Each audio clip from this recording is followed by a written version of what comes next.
Welcome to Nightcap with B.Brown. Today we have a great topic for you. We are talking about sexual liberation. And joining me in the conversation, we have Nadia Karin from Boudoir by NK. We have Miss Taja Ricketts from Satin Kiss Enterprises and Victoria Ransburg from Pretty Pink Lotus Bud. Welcome, ladies. Before I jump into questions, please share a little bit with the audience about yourself, your platform, and your business. Nadia, we'll start with you. Yes. Hey, everyone. Nadia Karin here from Boudoir by NK. I am a wedding photographer turned into just a simple boudoir photographer. Boudoir photography is all about celebrating the sexy of what is a woman. So through my work, I get the opportunity to work with people, women all over New York specifically. That's where I'm located, but getting a chance to work with women to kind of find their sexy, and I take pictures of them so that they can share. Nice, nice. Taja. Okay. Hello, beautiful people. My name is Taja Ricketts. I am the owner of Satin Kiss Enterprises, or Satin Kiss for short. Essentially, what I do is I help people lead healthy, happy sex lives. So I have an online store selling all body safe sexual health and pleasure products. It's called satinkiss.me, so www.satinkiss.me. I focus on, again, body safety and inclusivity. So making sure that people of color and people of different sexual identities are represented in the product offerings as well as the services that I provide. So I do one-on-one and couples toy consulting. I also do workshops and educational toy parties where I get an idea of what people's sexual health outcomes are, and we come together, whether it's all men, female, co-ed even, so all of them. And I got into it to make sure that, again, people of different walks of life could have access to the sexual health and pleasure outcomes that they deserve. Nice. Victoria, rounding it out. Yes, my name is Victoria Ransburg. I am a sex blogger, call myself a sex writer, orgasm advocate. I started the Women's Orgasms Matter hashtag, and I am a community healer. I basically talk candidly on the internet about my sexual experiences and my self-exploration, and I use that as a platform to empower women and educate women about their bodies and kind of stamp out the patriarchy and stereotypes when it comes to sexuality. Nice. Thank you, ladies, for sharing. I'm excited about this conversation. I got a bunch of questions. Okay, so let's start by defining sexual liberation. What does being sexually liberated mean to you? Anyone can jump in. Okay, I'll start. So I think when I started my blog, sexual liberation was my goal because I didn't feel sexually liberated. I didn't feel like I could talk about things, I could say things openly. And then I started thinking about, like, why do I feel this way? So to me, I think sexual liberation is being comfortable with who you are sexually, whatever that looks like, whether that looks like BDSM, kink, whether that looks vanilla. Just being comfortable in who that is and being able to articulate that and explain that and freely explore that if you don't know what that is. So that's, to me, what sexual liberation is. And when I think about it in regards to photography, it's all about being able to explore one's own definition of what someone feels would be sexy. So when I ask or when I'm working with clients, one of the biggest things that they're looking for is just like, how do they celebrate themselves? They come to me with like the mindset of just like, I want to give this as a gift to my fiance or my partner and all of that. And slowly but surely it turns into a gift for themselves.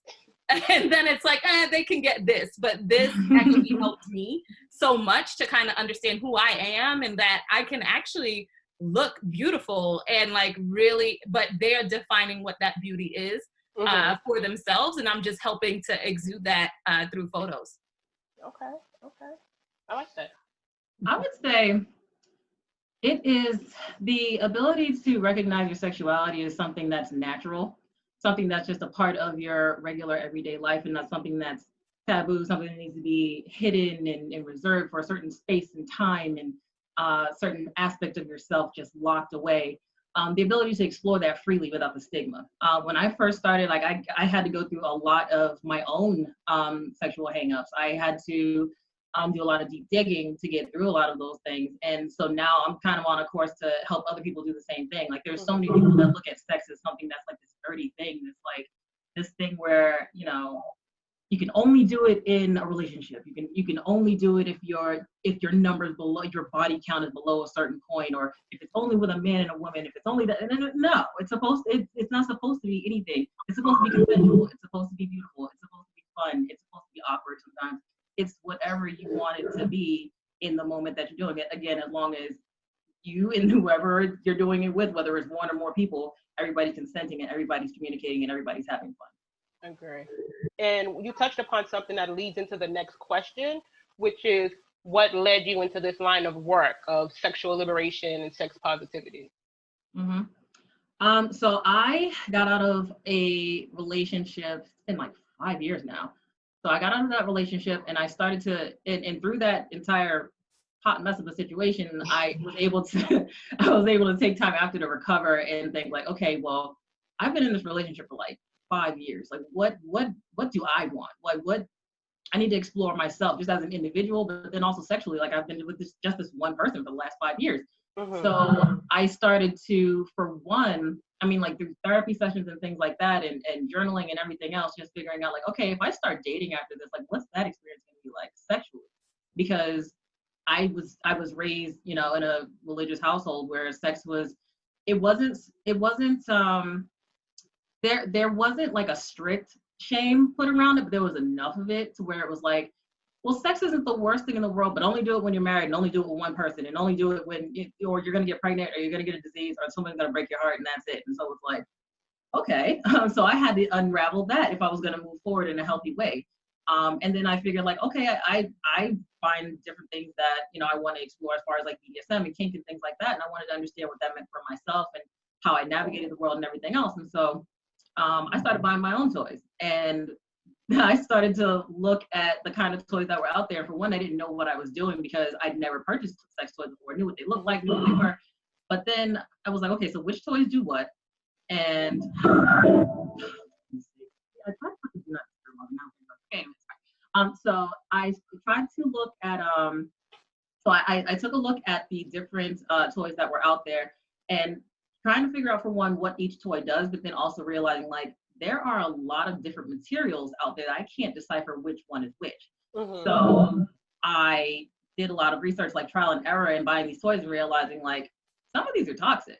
I probably shouldn't be buying this. And I had this thought of like, well, why don't I just create what I'm not seeing? Why don't I create a website where it's already filtered through? People don't have to search through all these products to figure out which products are good for them or not, and have somebody to kind of guide them through to see like, well, help them navigate like what I'm looking for this kind of toy, which one should I get? Another thing too that I was looking at is whenever I went to look for things that were flesh toned, there were no people of color. I mean, there were occasionally like you'll find like a brown one here or there, but like that were flesh toned, like you would see like a lot of beige, a lot of nude that didn't look like what I look like nude, and I'm like, well, that's interesting. And if I had to like sort through and find like the brown ones, the mid-tone ones, the caramel ones, and it's like, okay. So your curiosity is what kind of got you into this space. Right. And so I figured like, okay, that, and you know, so I figured, okay, I'm going to put all of those things together to represent a range of different colors, a range of different sexual identities, needs, and things like that. Also differently able people and all of that. Like there are a lot of people that aren't being acknowledged in these spaces. And then having one-on-ones with people after I'd gone through that whole process of me exploring myself and getting over my sexual hangups and actually exploring the BDSM world and all that other stuff, I found myself coaching other people. And it became so natural that it was like, okay, there's a need there. And especially talking to other people of color, it's like, no one's talking to us about this stuff. We're still terrified to have these conversations, and a lot of it's hush hush. And I'm like, we shouldn't be so afraid. It shouldn't be such a limited, restrictive thing. And so that's how I got into like the consulting and everything else. Like I wanted to help people. I wanted to make it accessible to us because we deserve to have quality sexual experiences that aren't like packed into a corner somewhere with all the stigma and layers of socialization and stuff like that. So that's how I got into it. Okay. A lot. Which is great. Who wants to follow up? Okay. Nadia, Victoria, which one? Well, me, I was very sexually liberated as a younger person. I would say like teenager going into my college years, I was very sexually liberated. I never had these plans of getting married and doing all of these other things. But then, like, getting older and things, my uncle actually pulled me to the side, and he had this conversation with me about settling down and the pickings getting slim and all of this type of stuff. And I was like, wait, what? Huh? Because I wasn't really thinking about stuff like that. So then I ended up meeting my husband, and we ended up, it wasn't even something we really thought about or really talked about. It was just something that, you know, kind of like how my uncle pulled me to the side, like, oh, this is the next step. This is what you were supposed to do next. And so we ended up getting married. We had our daughter. We did all of those things. But in the relationship, I felt so stuck. And I kept having this thought like, oh my gosh, what did I do? Why did I do this? You know, because it wasn't me.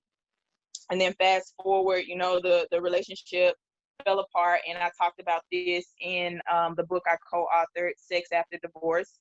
And the relationship kind of fell apart, and I kind of allowed it to, because I wanted that freedom to continue to explore myself. So I just kind of rekindled something that was already there within me, but then I just started learning new things about myself, and I needed an outlet, and I wanted to talk about it, and I wanted to share it, and I felt like we need to talk about these things more. So I started a blog, and then once I started a blog, there was this entire community of sexual health professionals, bloggers, toy reviewers, and they ended up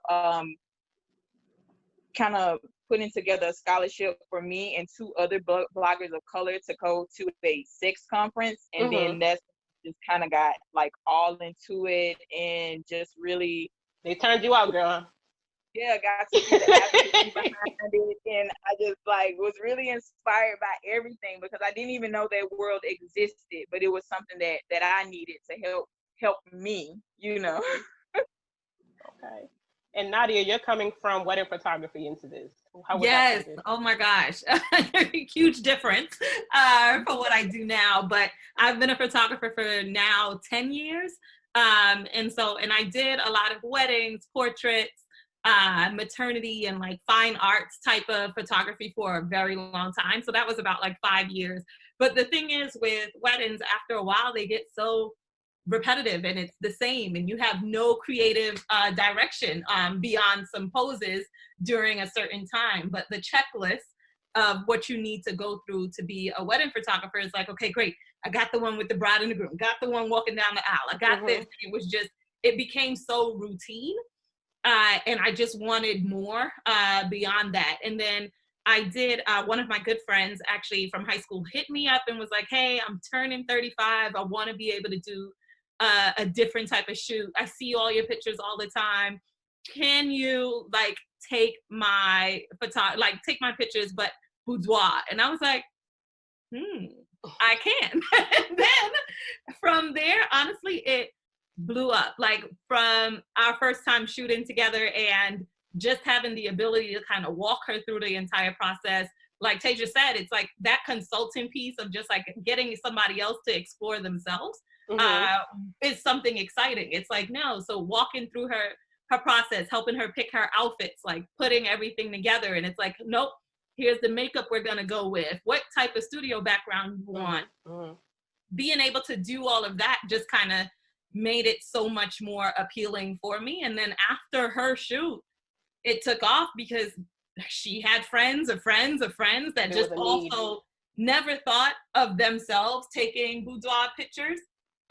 Especially because it's like, I don't want to take it for, like, who am I taking it for? But after hers, it was like, oh my gosh, I need me a set of those just to have in my house, just in case. And I kid you not, from transferring into boudoir, it's been such a benefit and a joy to kind of be able to show clients their pictures at the end. And my turnaround is literally within 24 hours, you'll see your pictures. Oh, it's so it's like, it's not this huge, edit it, oh, I took the pictures, now you got 3 weeks. Whereas when I was doing weddings, oh my gosh, it was like the wedding was this day, but it took me 3 weeks or so to kind of edit and go through pictures. So now it's like, oh my gosh, instant gratification and just exciting. That's because you enjoy what you're doing. Makes sense. I think so too. So on a scale from 1 to 10, 1 being very basic, very beginner, 10 being I gotta find some new stuff to do because I've done everything that I can think of. How would you rate your level of sexual exploration? Lord, that's a great question. And I love it. Honestly, for me personally, I would say I'm like an 8. There are a few things, yes, I am like an 8. There are like a few things that I just haven't tried yet. And I'm just like, I don't know if I'm gonna try them, but I'm close to, I wanna say like I'm an 8. I'm not super free yet with everything, but I've done quite a few things. I have to be about a 9. A 9. I'll say 9 because I know there are things that I haven't heard of yet, and then there are things that I'm like, okay, I haven't. Like there are a few things on the list where I'm like, haven't explored that quite yet, but it's on the list. It's a thing I'm into. Yeah, I've pretty much gone there with all the things I want to do. Okay, we got 8, 9. Okay, so I don't know. I know how much is out there because I've gone to so many sex conferences. Know that I've done a lot of things. So I don't know where the You holding up 10 fingers. You probably at 10. We probably at 8, 9, 10. I've literally tried it all, like under kink, BDSM. I've gone to fetish parties. I've like done so much. I won't say it's all because I don't know, like you said, what everything is out there. But I have tried a lot because I'm very open. I'm very like, I'll try it. If I don't like it, I'll never do it again, you know. Mm-hmm. But I'm very open to trying everything. And there have been things I've come across where I'm like, no, I'm cool. I'm not going to do that again, you know. So you're about a 9.5? We're going to hold off that other 0.5. Okay. So the next section, I was going to do these rapid fire questions, but now that everybody's an 8, 9, and a 9.5, I pretty much think I know the answer to these. So they're 1-word or 2-word answers, and you answer them quick. So, first one, you're in a movie theater, your partner wants to have sex. Are you doing it, yes or no? Yes. Yep. No. You know right out the gate. Okay. How many positions do you think you've tried? Oh goodness. I've actually gone through an entire book. So it's like, I'm just like, let's go to that one next. Like, it was insane. I don't know the names of all of them. I just flow with it. So I can't even give it a number, just a number. A number. 15? 25, 50. 22. Okay, we got 22. 22 sounds like a great number. We got a whole book and we got 22. You still thinking, Taja? No, I said 15. 15? Yeah. Okay. Oh my God, that's just a rounded off. That was a safe answer. Random number off the dome. If you were caught self-pleasing, would you stop or would you finish? Finish. I'm a finish. Stop.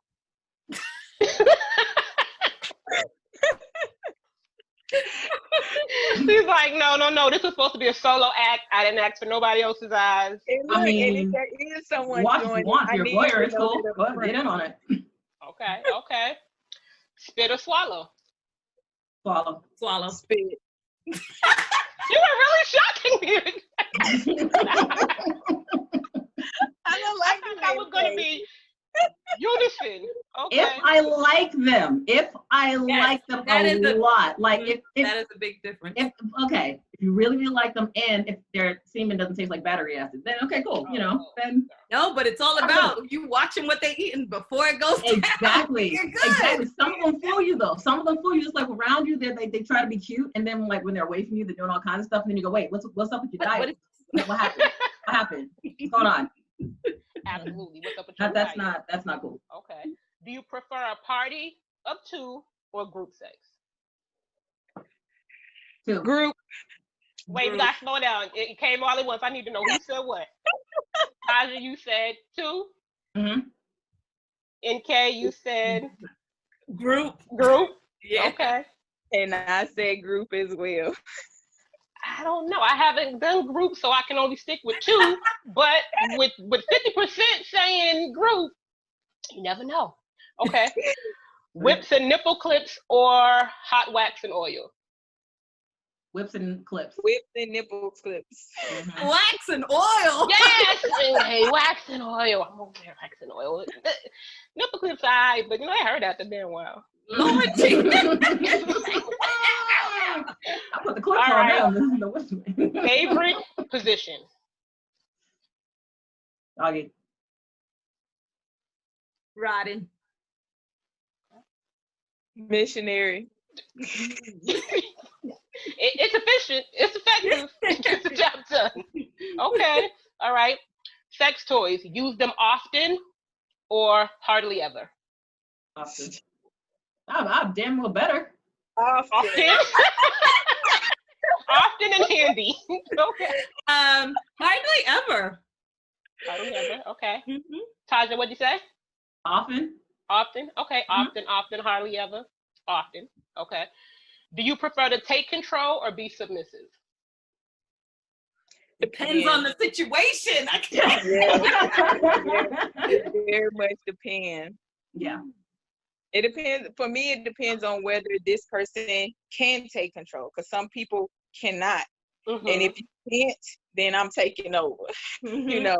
But if you can, and I like how you're going, I'm then gonna go I'm with just relax. Exactly. Okay. Nice. Okay. I definitely agree with Victoria. Like it depends. It's just a matter of if you can actually handle that Mm-hmm. that side of things. But I don't mind being submissive when it boils down to it. Let's work. I'm with it. Okay. So this one's a little longer answer. You can stretch your answer out. But what's the craziest sexcapade you've had thus far?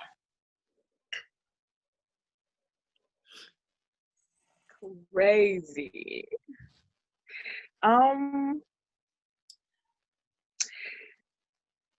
So this is a little bit of sex work, yes, okay, but somebody offered to pay me $350 to see me step on food and then to jack off to this scene.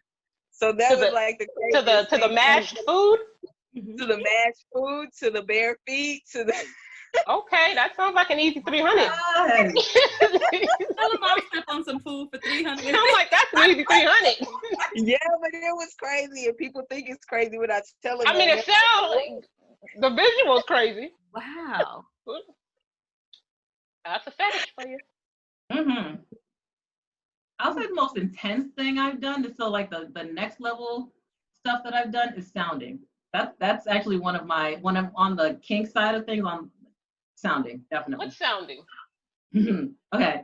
Sounding is a sounding rod. So imagine like a hair pick, right? Mm-hmm. You know those metal rods at the end of it? Ah, Imagine you take one of those off. No. Imagine you have one of those, just a metal rod, right? Uh-huh. And you have a penis and you stick it into the urethra. Okay. So mostly men are into it, but they receive pleasure by inside the urethra by the rod being in there. And there are different sizes, so they get bigger and wider as you go. But that's a hell of a fetish. Yes, it's so much fun. It's at the top. It's at the top of the list. But sounding is amazing. But it's not something you just jump into. That's like after you've been in some stuff for a while and you read up on it, you know what you're doing. You have to use like sterile. It sounds like you hurt somebody. Yeah. Yeah, you can. You definitely can. You have to use sterile lube, and not just like there's specifically sterilized lubes that you can get. You have to be careful with it. The other person has to really be into it. Like you don't just go, hey, let's try something new tonight. Like I'll say that's probably like the more extreme end of things. Okay. Oh my gosh. I don't have anything as crazy as you. I would say I would have had, I just had like one partner, no matter what, regardless of anything, like their go-to was just to eat my ass. Like it was That's the their thing. one thing That's that they call. they called for. It was like I can do anything. They will take me out, take me shopping, do whatever, as long as I let them eat my ass. That was it. It was That's like an easy thing too. That's an easy lift Hey. too. exactly. Go for it. That's Okay. amazing. Okay. Thank you for sharing. Thank you for being so open. Mhm. And we're gonna shift a little bit to talk about intimacy. Mhm. So when I think about intimacy, I think about emotional closeness with myself or connection with my partner, right? And it's less about the physical act of sex. How important do you think self-intimacy is? Self-intimacy. Mm-hmm. Self-intimacy is imperative. Mhm. Like, it's the most important part of, I mean, some people are looking for just, I guess, sex, but most people are looking for connection. But I think from either part of it, you have to know who you are and what you want. And I think that is an important component to intimacy. Knowing who you are, knowing who you want, what you want, and things like that. Yeah, to me, it's like, that's what you need first and foremost. Mm-hmm. Absolutely. Add to that? Yeah, you have to like I definitely agree. It has to come from within. Like, you can't tell somebody else, like, you can't expect somebody else to know what you want sexually. Like, you have to know what you want first. But then also just the self-care element of it, like taking care of yourself before somebody else does. Like, you can't just wait for that sexual act with another person to be fulfilled. And even emotionally, or even as a person in general, being able to be alone with yourself and still feeling just as good, whether you're pleasuring yourself or not, but just having that alone time, just having that, like, working on that inner feeling of like, I'm enough, I'm happy with myself, I love myself, being able to look at yourself in the mirror. I do it all the time. Look at yourself in the mirror and be like, I do me. Absolutely. Girl. You be like, yeah. Your own pictures can turn you on, I'm telling you. You be like, damn, you look good in that. Right. But it's important. It's like you need that, like, to feel good about yourself, and what you feel about yourself, you're gonna radiate to your partners. You're gonna be able to teach them how to love you and how to please you, and vice versa. It's gonna be like a little love fest going on, but it starts. Yeah, I definitely agree. It starts with you. In order, if you don't understand intimacy yourself, there's no way that you can then give that to somebody else and then enjoy the moment. Because if you know how it feels and how it actually impacts you, you want to actually be able to give that to somebody else in a meaningful way. Right. Okay, so we're all on board. Self-intimacy, and we're all loving self, right? Yeah. Okay, all right.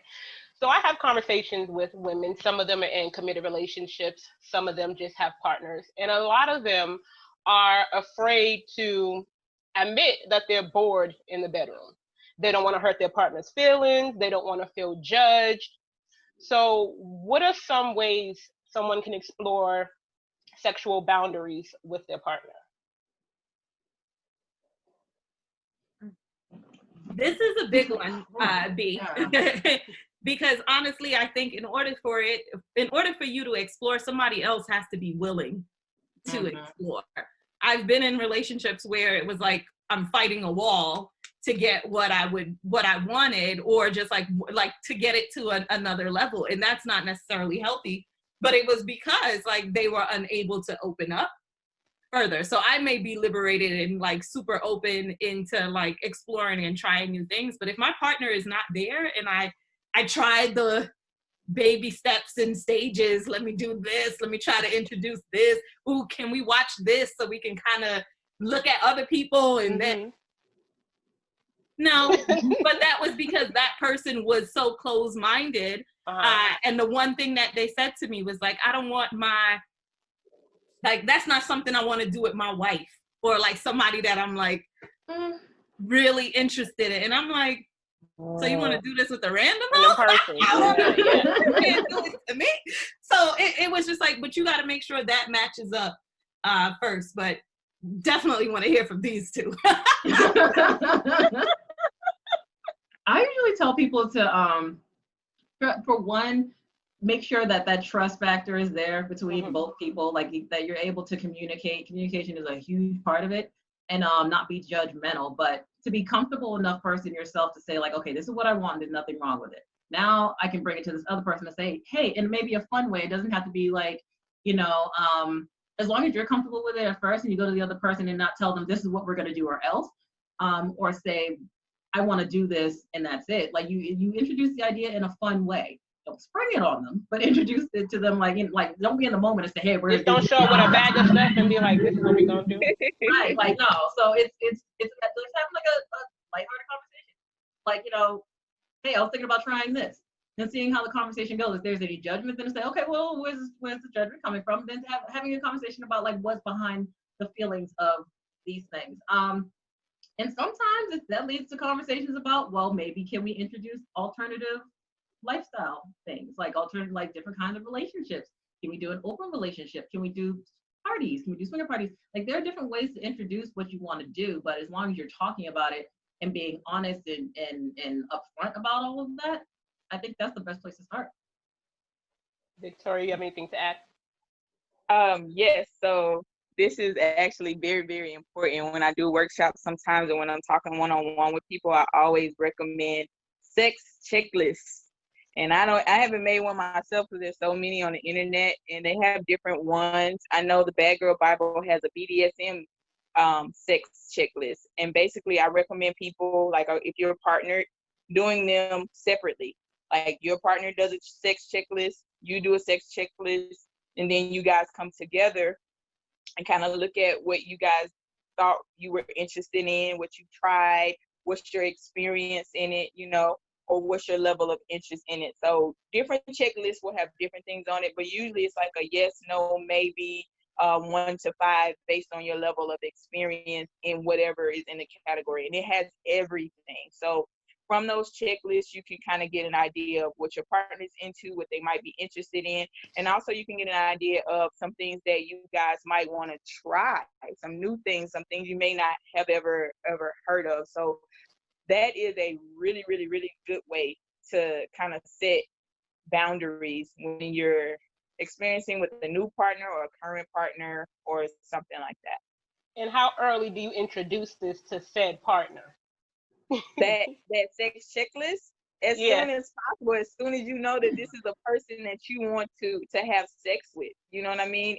And you let them know like, hey, this is no pressure, but you know, on your own time, just take a look at it, explore it, you know, kind of complete it, and then we can come together and kind of talk about it. You know, people are better with that. I'm better with that. Like I did a sex checklist by myself, and when I went out to parties like fetish parties, sex conference and things like that, I was better able to navigate what I wanted to try. You know, when people walked up to me and like, hey, you want to try this?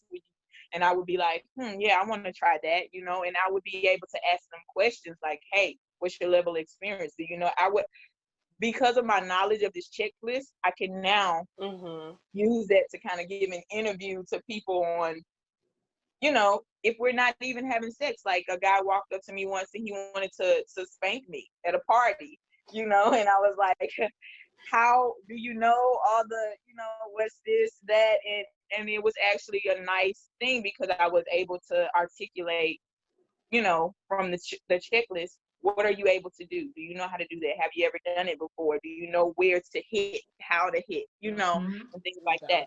So yeah, you can set boundaries with strangers and a checklist helps you do that. So it's awesome.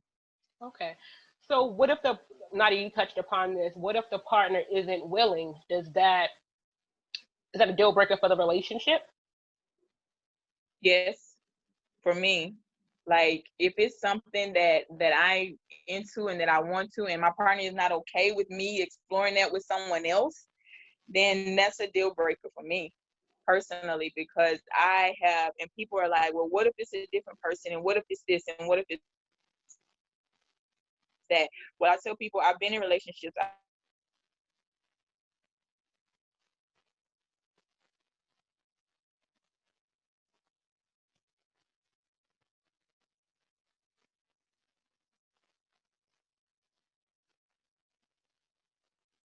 For me, it's nothing against you. It's not personal. It's no disrespect. It just lets me know that maybe you're not the person for me, and I have to be aware of that.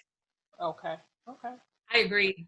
no compromise. I think I've tried the compromising stages, and I've like shut half of myself off because of that. And then ultimately, like, I'm not happy. And I would like force it or try to like make it work. But ultimately, I'm not happy within the relationship. So if it's not happening the way that I want it to here, I'm going to actually start finding other reasons as to why I'm upset. Knowing damn well I'm upset because I ain't getting it how I want it. So, but I say I did the compromise. I'm too old right now to be able to talk about I'm compromising with anybody. And again, if it's, as Victoria said, if right now it's at the stage, if it's not you, it's not you. And you might not be the one for me. Like, that's why I'm glad you asked the question of like, how early do you talk about these things? Because it's important to talk about these things well in advance before it even gets to that point where you're like, well, now we're in the thick of it. We didn't settle with each other. And now there are things that I've always wanted to do. And now I got to bring it up. It's better to talk about it from the beginning. Like, I get as far as maybe like a second date, and it's like, okay, let's have conversations about, you know, our sexual health practices. Let's talk about what we're into. Like, let's talk about like the emotional intimacy and the sexual intimacy. And then it's like, all right, we've talked about a lot of different things. Let's you know, maybe once we get there, lie. they better not. But see, that's the thing. People need to not. But people need to not. And that's the thing. Like, usually when I can only speak for myself, and this is what I try to encourage people to do. It's like from the beginning, like, look at me, be honest, all right? Like, I don't care what you're into, just tell me what it is. I might be into the same thing. Just tell me, be honest, because if you break that trust with me, that's it. Like, I'm done walking away. There's no later on being like, oh, well, you know, the thing I held back on when I told you, like, I'm being vulnerable here. Here's your moment to present everything on a platter of all the things you could possibly do. No judgment. What are you into? As long as whatever you're into is with somebody or something consenting. Tell me what that is. And it's like anything after that, like they can't really. I mean, it's if there's something they don't want to disclose right away, that's fine. But there's the idea that exists.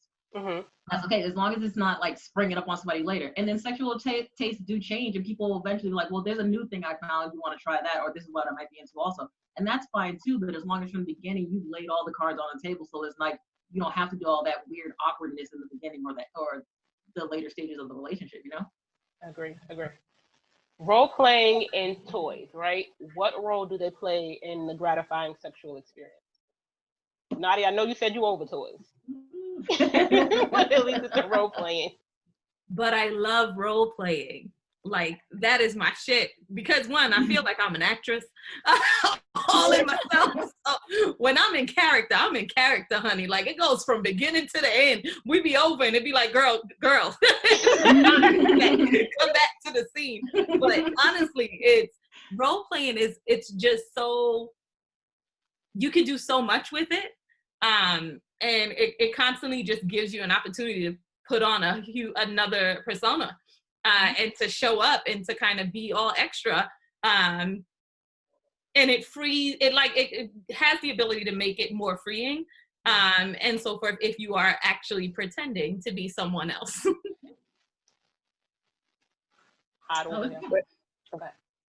Role playing for me is just another aspect of who I am. So I don't even consider it role playing, but like I totally agree. I love it, and it just gives you another platform to kind of just act out yourself. For me, it's just another aspect of myself. I love toys. Like when I was I never really used toys before I became a sex toy reviewer, and that's because I started getting toys for free. And that's when I learned, okay, I like rechargeable. Don't like the battery operated stuff, right. You know, because it takes me a little longer to reach my climax. So it's like, use it 3 times and it's dead, you know? So I prefer rechargeable. I use it by myself. Masturbation is like me time. It's my intimacy time. It's my self-love time. So like, I use it for myself. I've had partners like come in and like, oh, what were you doing? I was masturbating. They're like, huh? Like, because they think that it's a replacement. No, it's not. It's just my thing that I love to do. I love toys. I use them during sex, especially when I'm doing, I guess they call it doggy style, or what do they call it? Whatever. When you're on all fours, I love using it during that time.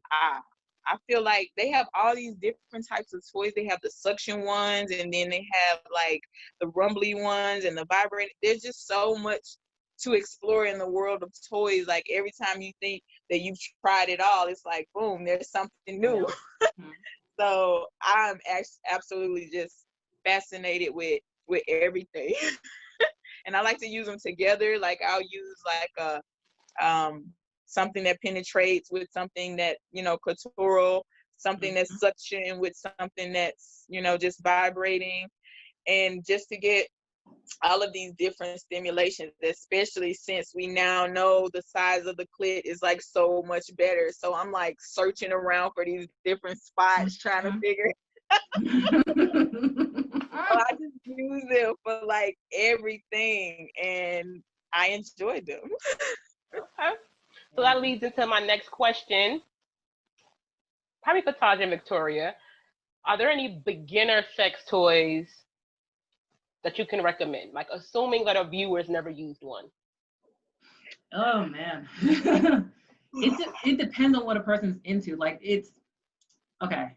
So I usually recommend like a person kind of do a little bit of exploring of their body and figuring out like what sensations they like to feel, where their erogenous zones, like where they're most sensitive, or like what kind of sensations. Do you like a lot of rumbling? Do they like buzzing versus rumbling? Do they like penetration versus clitoral stimulation? Or even men, like men, there are sex toys for, or should I say penis owners. There are, so it depends on what you like first, and then you start to explore. Start with something where you don't have to invest a ton of money. So like there are a lot of things on my site, for example, where it's like it starts like you get, there are like your basic bullet, you know, like your basic bullet where it's like if you want to do like clitoral stimulation, you want to explore that, start with something that has like multiple different settings where you can put it on a lower one and it can start like a regular, like a low current kind of buzzing, and then maybe try like a rumbling or a pulsation. The Femme Fun bullet that I have on my site, like that's one where I could recommend. It's like there are different settings on it, or anything from Satisfyer. They have a lot of really good ones. Like their clitoral stimulators are really good, and they're really good price point too. So it's like you start with something simple, and you just kind of like try something, like try the next level after that. For anal stimulation, I would say you want to try maybe plugs, and definitely do something with a base on it. Don't try Recommend anal stimulation for beginners. Yeah, because honestly, some people, okay, so beginning, so anal isn't necessarily like a next level thing. Like some people just really like stimulation. Like, so if that's your thing and you want to start out with that, get something simple, something like get maybe a set where it's like a graduated set where it's like it goes from one level of width to the next. So you can try that with just like a plug. And like I said, definitely make sure it's something where it has a base and it can't get suctioned in, because like then it's lost and then you got to go to the hospital. Nobody needs that stress. So it's like start with something that's gradual, you know, like a set where it's like it gets a little bigger and bigger. Or if you want something that has that's penetrated, just get like a nice simple, you know, whatever size you feel is right, like a nice little simple. So they'll start to get just journey started there, and then get one with like a clitoral stimulator or whatever else. It depends. Like I said, it depends on what you're into, because there's a range of different things. It's kind of goes nuts after a while.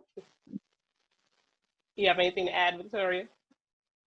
I was just gonna say that a nice beginner sex toy would be a rechargeable bullet. To me, that would just be a good beginner sex toy. I mean, that's what I recommend my friends to start with. That's what I started with, a little small purple clitoral vibrator, particularly for women, because a lot of women that I've talked to, they come in because they're not being totally satisfied in the bedroom. They're like, oh, you know, that's why a lot of them think that toys are replacements for bodies, because they're like, oh, I need a toy because I'm not getting what I need in the bedroom. So a lot of times that's because there's mostly just penetrative sex and not enough stimulation, and women need more stimulation in order to reach orgasm. So I just recommend starting there, and then from there they usually go up up and up and up to something different, if they're really into the toys. So yeah, just a little bullet will get you started. Okay, that's a great segue into the next question. You talked about you mentioned orgasms, and orgasms, hot topic. Unfortunately, a lot of women are still suffering in silence. So, what would you say to a woman who's never had one and they don't even know what they need to do to have Oh, honey, have one as soon as you can. Back to one of the points that I made a little while ago. You have to figure out what it is that you like. There are different ways to get to orgasm. There are probably 13 different types of orgasms that a person can have. But it's a matter of self-exploration and really being unafraid to go over all the different parts of your bodies, but it's more specifically, you know, in your genital area, like with the clitoris, like that was made specifically for pleasure. It has no other purpose. So if you want to have an orgasm, at some point you're going to have to interact with the clitoris as a vulva owner. You could, and there are a number of different ways that can happen too. There's direct clitoral stimulation, but it depends on whether or not you do have like someone who has a more sensitive clitoris and it's probably too much. But then the clitoris also extends into the body and wraps around and affects the G zone as well. So it's a matter of feeling in like doing self-exploration and feeling which parts get you to the point where it's like, oh, this is good, let me continue to do that. And the more you continue to explore your body in a way where it's like, listen to your body and go with what feels good. And eventually you start to feel that build up. And it's a feeling like if you never had it, it's like you're gonna not want to stop it because it feels that good. So you just go with it. Just continue to go with it. And then once you get to that point where it's like you reach a point, you should do that every day for goodness sake. I mean, you know, don't break it, you know, don't overdo it. But like as much as possible, whenever you get the time to explore your body, do that. And then continue to, and then after you graduated from like just using your own hands to explore your body, like maybe introduce toys and then go from there, you know? But definitely do it. So there's no way I could cover this topic and not address someone's volume is up. Turn your volume down just a little. I'm getting feedback. Can you all hear a dog barking? Okay, good, perfect. Okay.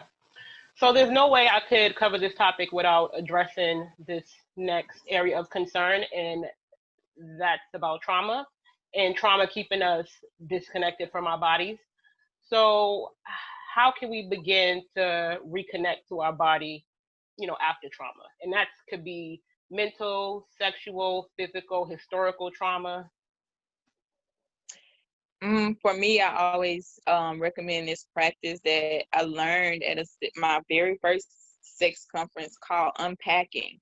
Basically, unpacking is going back to where your ideas of sex and things like that originated, and then just, if you want to, writing those things down and saying, oh, who that came from, and how do you think it impacted your sexuality, positive, negative, neutral, and things like that, because a lot of times we aren't aware of that aspect. So it's difficult to try and heal something when you're not even totally aware of it. It's so ingrained into the society as normal, as acceptable, that you don't even realize. I know at my first conference, I was like, oh my goodness, is that what was happening to me? Oh, you know what I mean? Because I didn't understand. So you really have to go through this process of unpacking those negative thoughts and those negative feelings and figuring out where they originate and how they've impacted your sexuality.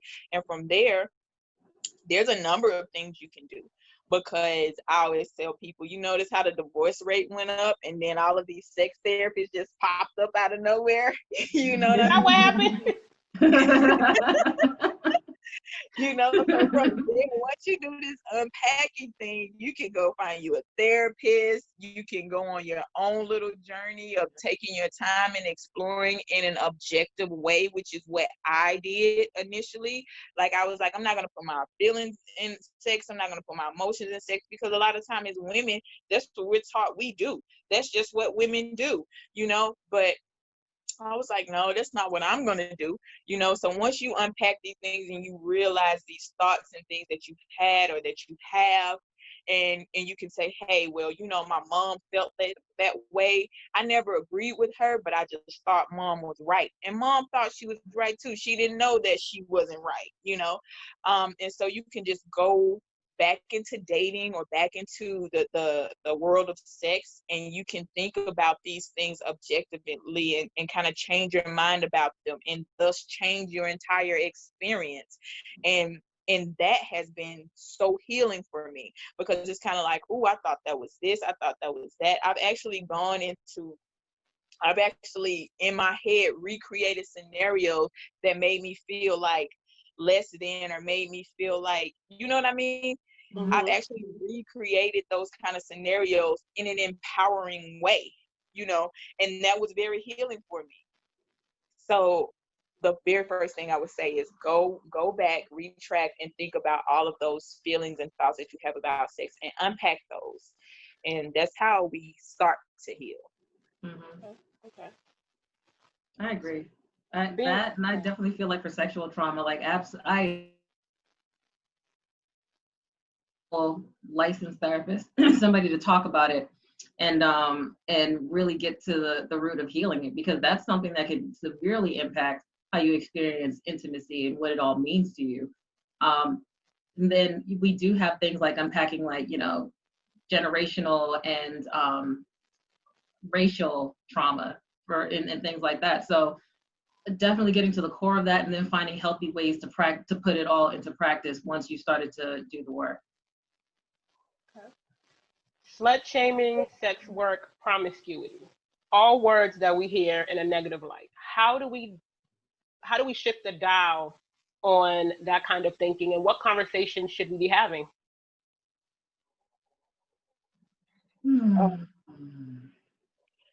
Well, Personally, go ahead.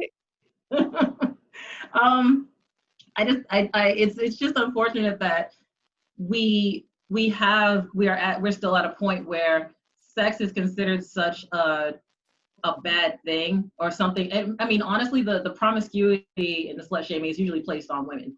Yeah. So, and it's unfortunate because it's a way to take away our power, because there's nothing disempowering about sex when you're actively doing it, again, when you're consenting to it.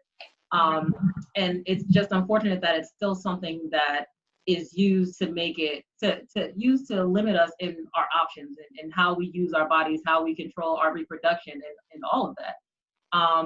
And I think that it's a matter of us reclaiming our identities, reclaiming our bodies, and going after what we really want, and having the important conversations with our partners, and basically living our best damn lives, to be totally honest. Like, if you want to have sex with a person, have sex with a person. Like, getting rid of the idea of virginity and having a number and all that other stuff, and giving a shit about what other people think. Like, as long as you're enjoying yourself and being safe emotionally and physically and everything else with the partners that you have, there's nothing wrong with it. If it's a matter of, I mean, some people have their spiritual beliefs and things like that, but it's like, you have to get to the bottom of that too. Like, how do you balance all of that? But anything that brings you shame or anything that brings you fear, you're going to have to sort that out, because that's not healthy. Fear tells us that we should avoid something, but there's nothing to be avoided when it comes to sex, again, as long as you're consenting and you're in your right mind when you're doing it. So hopefully we can get to a point eventually where we're empowering each other as women, and empowering and continuing to put to the forefront that there's nothing wrong with sex, and we can explore it as much as we want to. I definitely agree with that. I think when you think about wanting to be able to celebrate yourself as a woman and be out and about, just like with what you're doing, it's important that you actually recognize for yourself that there is no shame in what you like and how you like it and when you like it and how many times you want it. Like, it's okay. But first you have to understand, like, and really talk to yourself around, ignore all the other factors. Those things you often think they would have gone somewhere from like childhood, because those are like things that are like stuck from growing up. And it's like, no, if you had this many, it's like, what's your number, all of that stuff. And as you get older, you kind of wish or you think that it will disappear. But no, I actually had a grown man ask me what's my number the other day. I was like, what? Wow. Like, you were like, wait a minute, every new decade it reset. What are you talking about? My number. And then I was like, for who? Like, so what are you going to do with that information? What does it matter? And then I was like, so then, and why? Why is that important? Like, I would never ask you your number. But it's the stigma that's attached to women and not being able to actually have multiple partners. As Taja said, as long as you're safe and you're consenting to a lot of what's happening, like bump all the labels, throw them joints out the window. But it's for you as a woman to start being comfortable within yourself, to not even want to be under a label, and not claim that yourself, and put it out there in that way. Right. I think that also we need more solidarity amongst women. I don't know if that's going to happen, but I see a lot of women subscribing to, and co-signing these patriarchal ideas against other women, being a pick-me and stuff like that. A lot of conversations and clashing that I have is with other women because you need to be this or that, or, and these ridiculous questions that I see circulating the internet. Like this one question was like, can a man tell if you had sex with another man? No. You know what I'm saying? Like, stop entertaining this ridiculousness, because it's ridiculous. As women, we need to, and I see even women who claim to be sexually liberated or preach a sexual liberation message. Like, if you're a certain type of sexually liberated person, they don't want to mess with you. If you're a sexually liberated sex worker, no, we can't bother with you. You know what I mean? And people are like, oh, on the internet they make these little judgments, like, oh, you sure have a lot of this or you have a lot of that, and then they defend themselves by saying, oh, because I'm a professional, and things like that. Okay. So no, stop doing that. Stop giving people an explanation for why you exist in the way that you exist, because that's shame to me. That's you trying to cover what you do and the things you have and the things you possess. Okay, if I got 1 million sex toys, if I got 1 million partners, don't worry about me. You know what I'm saying? And I feel like as women, there's so much ingrained. It's like it's here, and they don't even see it. Like they don't understand that that's what they're doing, and they'll argue with you like, no, that's not. I was just trying to. No, you're feeding into the patriarchy. You're feeding these ideas about sex work and the number of partners and things like that. Look what you're doing. They see the tree, they don't see the forest, type of deal. I agree. We've come to the last call where I ask the guest, you, to share your final thoughts. What's one thing you hope a viewer takes away from this interview?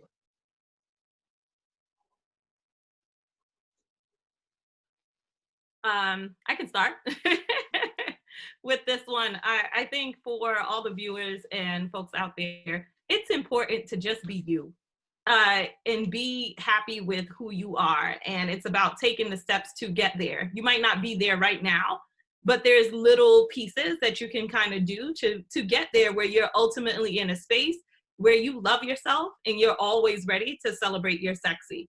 So one day at a time, keep pushing it forward, but be you and be your authentic self, because that's essentially how you're ultimately going to get what you want in terms of sexual gratification.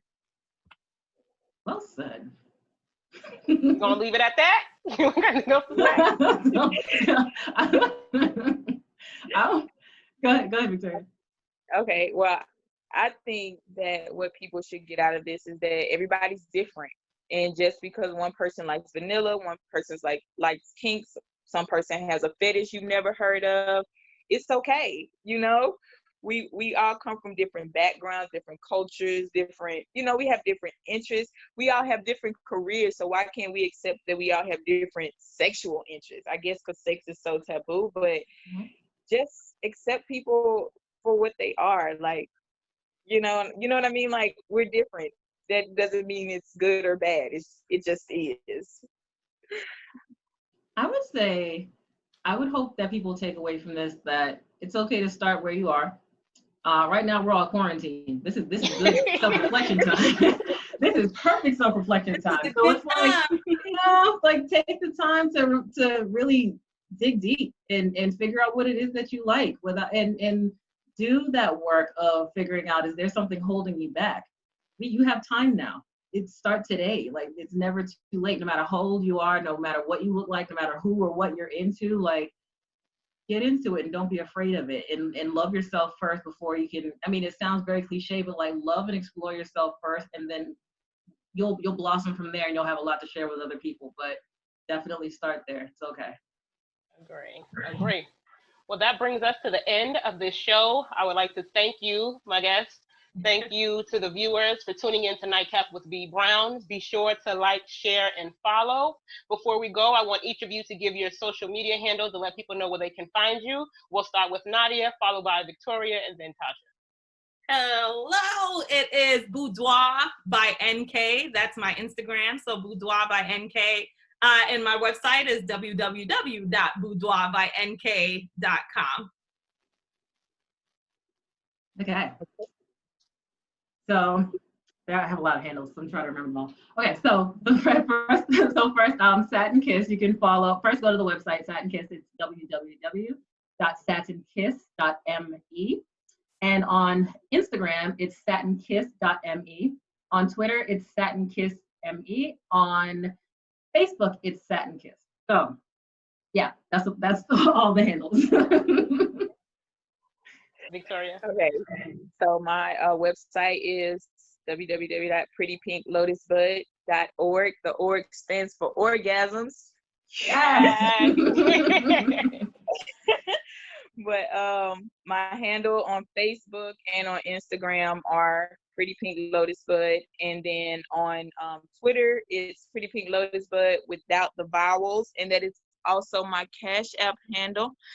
Hey. Plug it, girl, plug it. So yeah, that's it for me. All right. And I'm B.Brown. You know, you can find me at She is B.Brown across all platforms, as well as Nightcap with B.Brown. Thank you again once more to my guests. Thank you to my viewers for tuning in. And until next time, good night. Good night. Bye. Good night.